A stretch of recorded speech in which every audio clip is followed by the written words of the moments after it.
Yo, what is up guys, Ghost here, and today's video is going to be about update 4.0 and just what it's done for Battlefield 2042 and some of the hidden content that you may not even know about, as well as a possible release date for the long-awaited Season 1 content patch.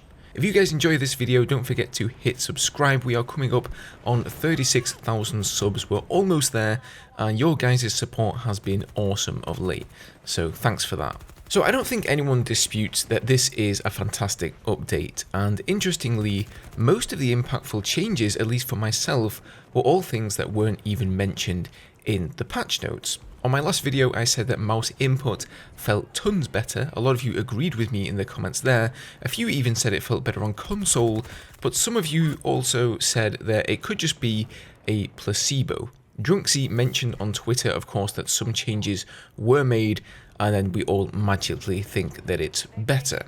I don't think that is the case though, because I at least am doing way better after the patch. Another big one is performance, at least on PC. I'm now getting anywhere from 20 to 30 more FPS in most maps. I'm lucky enough to play on a high-end PC, but I still ran the game with everything on low just to get anywhere near the 144 FPS I'm looking for. Now I've been able to bump that up to medium to high graphics and still keep around 144 FPS. So a lot of players like this update. The game, it just feels better, cleaner somehow. It's hard to put into words if you haven't tried it for yourself, but is this going to be enough to bring people back? Well, the 30-day peak player count has doubled on Steam since the update released, jumping up from 1,800 players to about 3,600, so that does indicate that more people, are hopping back in. But as I've always said, I think DICE are going to need to release some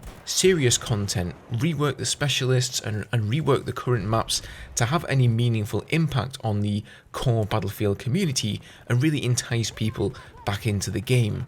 Now this patch has done a lot for the game, there's no denying that, and I think a lot of players are just happy that they're able to have a more enjoyable experience in Battlefield 2042 and that there's something positive, revolving around the game for a change.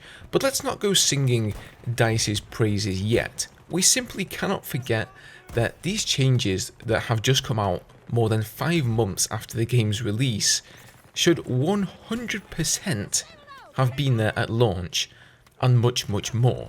This update just further solidifies in my mind that the game should have been delayed for at least another year. If what DICE say is true, and it really is an all hands on deck situation where we have almost everyone at DICE Studio working on the game, updating it, bringing us content, and still it's taken 5 months to only just begin to scratch the surface of this cesspool of issues to fix the game up, I would say that a 1 year delay would have been the absolute bare minimum.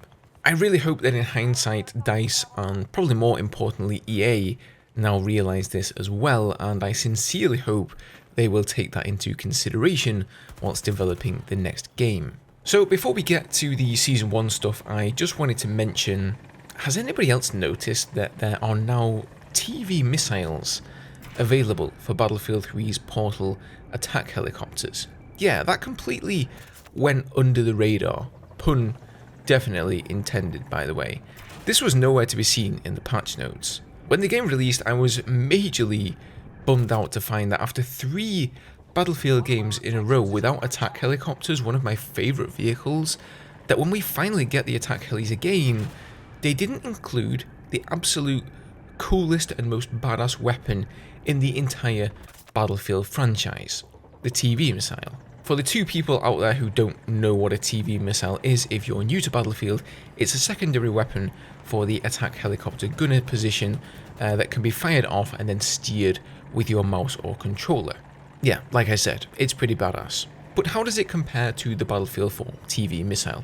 Well, in terms of control, it's not too bad. I don't think it will surprise anyone to learn that it doesn't feel quite as nice as Battlefield 4's on, a high tick rate server, but honestly, it's better than I expected. And that makes me wonder if they've been waiting until they fix the mouse input issues to release this, and that's why we're only just now seeing it.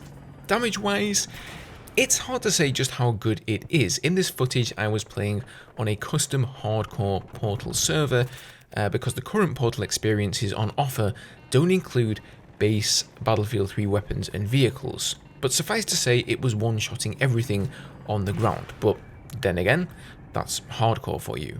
There was one snag though. Whenever I hit an enemy heli with it, it simply bounced off. This was not a one-time unlucky thing, it happens consistently. So for the Portal team to not realise that is honestly kind of embarrassing.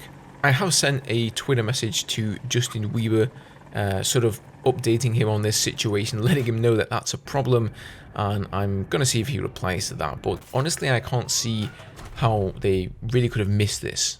I really hope this is just the beginning though, and that they're going to add this weapon to the Battlefield 2042 helis as well, because, you know, as I say, it just is so iconic, and it makes gunning in the helis so much more interesting. Okay, finally, let's talk about Season 1. So, as usual, Temporal has been doing his thing, data mining, this time in the new update patch, and he's found 8 additional pre-season weeks along with their cosmetic rewards. So the end of these 8 weeks would put the date at June the 16th. DICE have already quoted early summer as the release timing for Season 1 content, so perhaps June 16th is the date. That won't be the next patch though, there is another one coming in May, and that will most likely focus on the map changes that DICE have recently been talking about to Kaleidoscope and Renewal, so my guess is we won't get the specialist rework until June. Perhaps that's going to come out in conjunction with the Season 1 content, but I guess time will tell. It's been a really long wait, but finally things seem to be on the right track, and as a Battlefield player, it's been a long time since I've had any hope for the franchise, honestly, but this recent patch has provided me with at least the smallest amount. As always guys, let me know your thoughts about everything in the video down below. Have you tried the patch out for yourself? Do you plan to do so? And if you have, how are you finding it so far? Alternatively, you can always find me over on Twitch streaming the game and come and have a lovely chat to me there. Take care of yourselves guys, have a good one, and I'll see you in the next video.